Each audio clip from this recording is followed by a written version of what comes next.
দ্রুত নগরায়নের ফলে কাশ্মীরবাসী জীবনযাত্রায় উন্নতির রেখা দেখা দিলেও তার ঝক্কি পোহাতে হচ্ছে পরিবেশকে। ভূস্বর্গ হারাতে বসেছে তার অন্যতম আকর্ষণ চিনার গাছ। এবার চিনার গাছকে বিলুপ্তি থেকে রক্ষা করতে অভিনব পদক্ষেপ নিল জম্মু কাশ্মীর সরকার। জানা গেছে এবার ডিজিটাল ট্রি আধার শুরু করবে তারা, অর্থাৎ গাছের জন্য তৈরি হবে পরিচয়পত্র। প্রত্যেকটি চিনার গাছের খুঁটিনাটি তথ্য থাকবে সরকারের কাছে।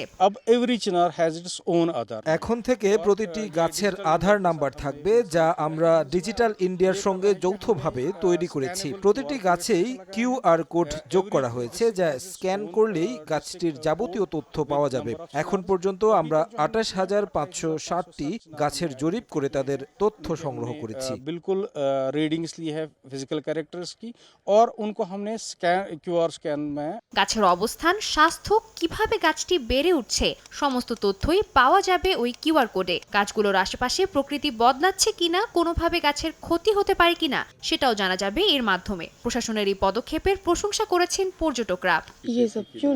পরিবেশ রক্ষা করা খুবই গুরুত্বপূর্ণ। চিনার গাছগুলোর বয়স অনেক, আর এগুলো সংরক্ষণ করা জরুরি হয়ে পড়েছে। পর্যটকরা কাশ্মীরে এসে চিনার দেখতে চায়। এরা বিলুপ্ত হলে কাশ্মীরের সৌন্দর্যের কি হবে?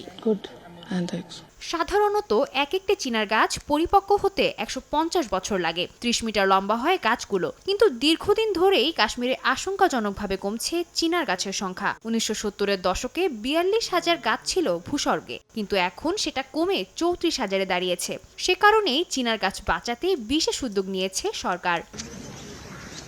সাদিয়া তাসনিম, সময় সংবাদ।